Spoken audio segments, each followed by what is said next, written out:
सावन के जैसे ये झरझर बरसती, सावन के जैसे ये झरझर बरसती, ओ सावन के जैसे ये झरझर बरसती। नारायण श्रीमन्नारायण, ओ नारायण प्रभु नारायण, नारायण नारायण लक्ष्मी नारायण नारायण और जैसे ही सैनिक उस ध्वनि को सुनकर आते हैं और प्रहलाद को छूते हैं तो वो सैनिक भी गाने लग जाते हैं, नारायण नारायण श्रीमन्नारायण नारायण एक मुष्टिक प्रहार करता है अपनी तलवार से जमीन पर और वहीं पर सारा संगीत रुक जाता है। इधर संढमक से कहा कि मैंने तुमसे कहा था कि नारायण मेरे शत्रु का नाम नहीं आना चाहिए और तुम सब मेरे शत्रु का नाम ले रहे हो। आज प्रहलाद को हिरण्याकश्यप ने कहा कि कहाँ है तुम्हारा भगवान, तो प्रहलाद कहता है पिताश्री मेरा भगवान तो सब जगह है। तो आज हिरण्याकश्यप ने कहा कहाँ है तेरा भगवान, क्या इस खंबे में तेरा भगवान है? कि हाँ पिताजी इस खंबे में भी मेरा भगवान है। तो आज जैसे ही खंबे में हिरण्याकश्यप ने प्रहार किया तो वो खंबा जोर से आवाज करके फट गया और उसमें नरसिंह भगवान का प्राकट्य हुआ। नरसिंह भगवान की नरसिंह भगवान बहुत जोर से हुंकारे भर रहे हैं। थोड़ी देर के लिए तो हिरण्याकश्यप भी घबरा गया। इधर नरसिंह भगवान ने हिरण्याकश्यप को अपनी जंघा पर रख लिया, लेकिन हिरण्याकश्यप ने कहा कि तुम मुझे मार नहीं सकते। तो आज नरसिंह भगवान ने कहा कि मैं तुम्हें क्यों नहीं मार सकता, कि देखो मुझे ब्रह्मा ने वरदान दिया है कि ना मैं दिन में मरूं ना रात में मरूं।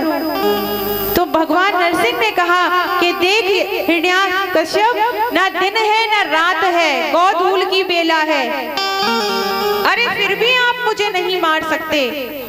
कि क्यों? ना मैं भीतर मरूं ना मैं बाहर मरूं। तो आज प्रभु ने कहा कि हिरण्याकश्यप देख ना तू देरी के अंदर है और ना तू देरी के बाहर है, तू बीच में है। तो आज हिरण्याकश्यप ने कहा कि आप मुझे फिर भी नहीं मार सकते, मुझे वरदान है कि मैं किसी ना अस्त्र से मरूं ना शस्त्र से मरूं। तो प्रभु ने कहा कि देख मेरे पास कोई अस्त्र और शस्त्र भी नहीं है। हिरण्याकश्यप ने कहा आप मुझे फिर भी नहीं मार सकते, क्योंकि मुझे ब्रह्मा ने वरदान दिया है ना मैं किसी जीव से मरूं ना मैं किसी मनुष्य से मरूं। तो आज नरसिंह भगवान ने कहा कि मैं कौन हूँ बता, कि मैं जीव हूँ ये मनुष्य हूँ, ना तो मैं जीव हूँ और ना मैं मनुष्य हूँ। आज हिरण्याकश्यप ने कहा आप मुझे फिर भी नहीं मार सकते, मैंने ब्रह्मा से वरदान लिया है कि मैं इन 12 महीनों में ना मरूं। तो प्रभु ने कहा कि देख ये 12 महीने नहीं है, ये अधिक मास का महीना है जो मैंने तेरे लिए ही बनाया है। और आज मेरे प्रभु ने अपनी जंघा पर रखकर हिरण्याकश्यप के हृदय को चीर दिया और उसकी अंतड़ियों को अपने गले में धारण कर लिया। इधर नरसिंह भगवान बहुत जोर जोर से हुंकार भर रहे हैं, सभी देवी देवता व्याकुल हैं। इधर लक्ष्मी मैया को बुलाया और लक्ष्मी मैया जब बैकुंठ से आई तो उन्होंने प्रभु के नरसिंह रूप को देखा तो वो घबरा गई। ये मेरे कोई नारायण नहीं है, ये तो कोई जंगली शेर है। और उन्होंने जाकर बैकुंठ में ही सांस ली। आज भगवान के इस क्रोध को शांत करने के लिए सभी देवतागण सोच रहे हैं। इधर नारद जी ने उस छोटे से बालक प्रहलाद को मेरे प्रभु के आगे कर दिया और मेरे प्रभु ने प्रेम से, नरसिंह भगवान ने प्रेम से प्रहलाद को अपनी गोद में उठा लिया और अपनी जिह्वा से ऐसे चाटने लगे जैसे एक गाय अपने बछड़े को चाटती है। और मेरे प्रभु का क्रोध शांत हो गया और तभी से मेरे प्रभु का नाम भक्त वत्सल पड़ गया। बोलिए भक्त वत्सल भगवान की जय। तो आज प्रहलाद से प्रभु ने कहा कि प्रहलाद तुम क्या मांगना चाहते हो? तो प्रहलाद ने कहा कि मुझे प्रभु कुछ नहीं चाहिए, लेकिन मेरे पिता को मोक्ष मिल जाए, मेरे पिता की दुर्गति ना हो। तो आज नारायण ने कहा कि जिस पिता का बच्चा इतना भक्त हो, जो नारायण का भक्त हो, उस परिवार की 21 पीढ़ियां तर जाती हैं पुत्र, 7 उसके मातृ पक्ष की, 7 उसके पितृ पक्ष की और 7 उसके ससुर पक्ष की। ये 21 पीढ़ियां जो सच्चा भक्त होता है वो अपने परिवार की 21 पीढ़ियों को तार देता है। तो आज प्रहलाद ने अपने पिता के लिए भी मोक्ष मांगा। इधर मेरे भगवान ने प्रहलाद को अपने भक्त की तरह गोद में बिठा के कहा कि बेटा तुम्हारे पिता की मैं दुर्गति नहीं करूंगा और तुम्हारे पिता को सदगति ही प्राप्त होगी। इधर दत्तात्रेय महाराज ने आकर प्रहलाद को उपदेश दिए और उसी दिन से भगवान का नाम भक्त वत्सल पड़ गया, क्योंकि उन्होंने प्रहलाद को बछड़े की तरह स्नेह किया था, जैसे एक गाय अपने बच्चे को करती है। इधर दुर्वासा ऋषि एक दिन भगवान के यहाँ पर गए। वहां पर भगवान नारायण ने उन्हें अपनी प्रसादी भेंट रूप में दी और वो प्रसादी दुर्वासा जी ने ग्रहण करके वो सीधे इंद्र के पास गए। इंद्र ने वहां पर उन्हें उनका आदर किया तथा उन्हें स्वादिष्ट भोजन करवाया। तो दुर्वासा ऋषि ने प्रसन्न होकर वो माला जो उन्हें भगवान ने दी थी प्रसाद रूप में, वो उन्होंने आज इंद्र को पहना दी। जब इंद्र को वो माला पहनाई तो इंद्र ने वो माला हाथी को दी और हाथी ने अपने पैरों से भगवान की प्रसादी को कुचल दिया। कहते हैं भगवान की प्रसादी को कभी पैरों में नहीं लाना चाहिए। जिस प्रकार से इंद्र ने अपने राज्य को खो दिया, इसी प्रकार अगर हम व्यक्ति भी एक तुच्छ मानव भगवान की प्रसादी को चरणों में लाते हैं तो हमारे साथ भी बहुत कुछ अनर्थ हो सकता है। इसलिए आज जब इंद्र ने भगवान की प्रसादी का अपमान किया तो आज इंद्र का त्रिलोक छिन गया। आज महाराज बलि ने जो दैत्यों के सम्राट हैं, आज इंद्र के साम्राज्य पर उन्होंने अधिकार कर लिया। इधर देवताओं की जो माता है अदिति, वो बहुत दुखी हैं। उन्होंने कहा, कश्यप महाराज से कहा कि महाराज जिस माँ के पुत्र दुखी हो उस माँ के हृदय पे क्या बीतती होगी। तो आज अदिति महारानी ने कहा कि महाराज मैं ये चाहती हूँ कि मेरे पुत्रों का राज्य वापस आ जाए, मेरे पुत्रों का जो दुख है वो समाप्त हो जाए। तो आज कश्यप महाराज बोले कि देवी अगर तुम्हें अपने पुत्रों के कष्ट को दूर करना है तो उसका एक ही उपाय है, तुम्हें पयोव्रत करना पड़ेगा। ये भादों की शुक्ल पक्ष की द्वादशी तिथि के दिन फागुन के शुक्ल पक्ष को ये व्रत किया जाता है, इसे पयोव्रत करते हैं और ये 12 दिन का होता है। इसमें घी पीकर ये व्रत रखा जाता है। तो माता अदिति ने इस व्रत को किया और आज सभी देवतागण जब नारायण भगवान के पास गए कि प्रभु हमारे दुख की निवृत्ति कैसे हो, तो प्रभु ने कहा कि देखो महाराज बलि को मैं युद्ध में नहीं जीत सकता, क्योंकि उन पे गुरु की कृपा है, गौ सेवा की कृपा है, अतिथि सेवा की कृपा है। तो मैं माता अदिति के यहाँ पुत्र रूप में आऊंगा और उनसे भिक्षा में तुम्हारे त्रिलोक को मांगकर मैं तुम्हें वापस कर दूंगा। तो आज अदिति जो महारानी हैं उन्होंने पयोव्रत को संपूर्ण किया और आज अदिति महारानी के यहाँ कहते हैं ये भादों का महीना हमारे सनातन धर्म में बहुत महत्वपूर्ण है, क्योंकि भादों के महीने में भगवान कृष्ण का अवतार हुआ, बलराम जी का अवतार हुआ और भादों के महीने में बावन भगवान का भी अवतार हुआ। आज भादो महीने के शुक्ल पक्ष की द्वादशी तिथि के दिन ठीक 12 बजे भगवान श्री नारायण भगवान श्री वामन भगवान का अदिति मैया के यहाँ पर प्राकट्य होता है। बोलिए वामन भगवान की जय।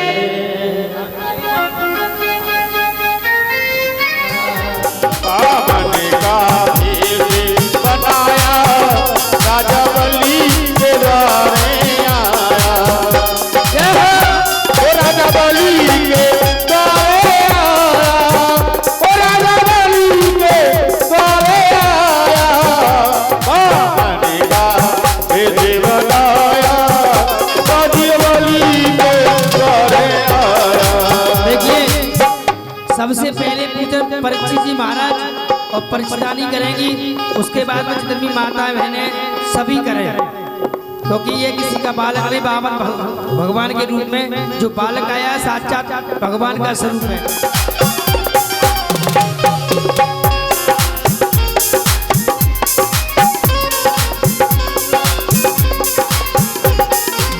ओ भिक्षा मांगू तुम्हें भिक्षा दे दो मुझे, भिक्षा मांगू तुम्हें भिक्षा दे दो मुझे, ओ भिक्षा मांगू तुम्हें भिक्षा दे दो मुझे, भिक्षा मांगू तुम्हें भिक्षा दे दो मुझे।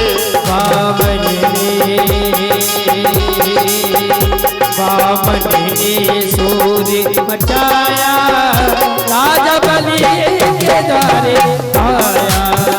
हरि बावन का भेष बनाया राजा बलि के द्वारे आया। ओ कैसो सुंदर सजोगे दरबार की दर्शन करे होगी, देखो सुंदर सजो है दरबार की दर्शन कर लो जी। हाँ दर्शन कर लो, सुमिरन कर लो, वंदन कर लो। लेकिन बलि महाराज के समझ में नहीं आया और जब वो संकल्प के लिए तैयार हुए तो आज शुक्राचार्य जी उस सागर की टोटी में जिससे हम जल लेते हैं संकल्प के लिए, उसमें बैठ गए। अब जैसे ही संकल्प के लिए जल लेने को तैयार हुए राजा बलि, तो जल नहीं आ रहा था। तो आज वामन भगवान ने अपनी आसन की कुशा निकाली एक और उसमें चोटी में उन्होंने डाल दी, जिससे क्या हुआ, शुक्राचार्य की एक आंख जो है वो फूट गई।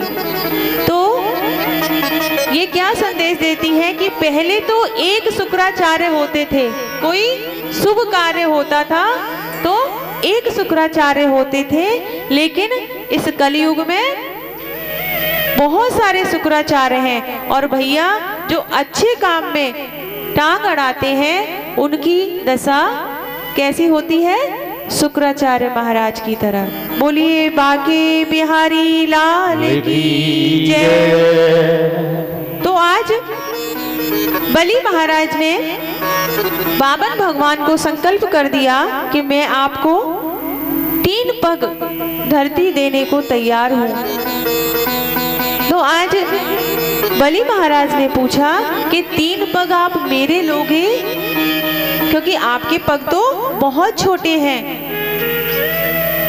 तो वामन भगवान ने कहा नहीं, 3 पग मैं अपने ही लूंगा और 3 पग से ना एक कदम ज्यादा और 3 पग से ना एक कदम कम लूंगा, केवल 3 कदम लूंगा। तो आज राजा बलि ने संकल्प कर लिया वामन भगवान को 3 पग जमीन देने के लिए। और जैसे ही बलि महाराज वामन भगवान के चरणों में झुके तो आज हजारों योजन किलोमीटर मेरे प्रभु ने अपना रूप विराट कर लिया। और जब बलि महाराज ने सर उठाया तो उन्हें वामन भगवान का चेहरा दिखाई नहीं दिया। आज मेरे प्रभु ने अपने चरण को पहले नीचे के लोक में रखा और दूसरे चरण को प्रभु ने इतना लंबा किया कि तीनों लोक प्रभु ने अपने चरणों के बीच में आ गए। वही चरण फिर ब्रह्मलोक में गया। आज ब्रह्मा जी ने मेरे प्रभु के चरणों को कमंडल के जल से धोआ और उस जल को कमंडल में भरा। वही जल गंगा जी के नाम से कहलाया। कहते हैं ना, चरणों से निकली है गंगा प्यारी। और आज प्रभु ने अपने 2 पग से ही पूरे लोक को नाप लिया। अब प्रभु ने कहा कि बलि, ये बताओ कि तुम्हारे इस त्रिलोक को और इस नीचे के लोक को मैंने अपने 2 पग से नाप लिया और तुमने संकल्प किया था कि तुम मुझे 3 पग भूमि दोगे, और तुम्हारा वो संकल्प पूरा नहीं हुआ, क्योंकि अभी मेरा 1 पग बाकी है। अब तुम सजा के अपराधी हो, तुम्हें नरक में जाना पड़ेगा। तो बलि ने कहा, अरे प्रभु जरा ठहरिए, ये बताओ कि धन बड़ा होता है कि धन का मालिक बड़ा होता है? बताओ बाबा, धन बड़ा होता है या धन का मालिक बड़ा होता है? हाँ मैया, धन बड़ा होता है ना, मालिक। तो आज प्रभु ने कहा, राजा बलि से कहा कि धन का मालिक बड़ा होता है। तो बलि महाराज ने कहा कि प्रभु, तीसरा पग आप मेरे शीश पर रख दीजिए। तो आज वामन भगवान ने अपना तीसरा पग राजा बलि के शीश पर रख दिया। आज भगवान ने कहा कि मेरा हृदय बहुत प्रसन्न है बलि महाराज, मैं तुम्हें इस सुतल लोक का राजा बनाता हूँ। तो आज बलि महाराज ने कहा कि ना मुझे स्वर्ग चाहिए और ना मुझे ये सुतल लोक चाहिए, लेकिन प्रभु ने कहा कि मैं तुम्हारी भक्ति से बहुत प्रसन्न हूँ, तुम्हारे इस दान से, इस भाव से बहुत प्रसन्न हूँ, इसलिए मैं तुम्हें सुतल लोक का मालिक बनाता हूँ। तो आज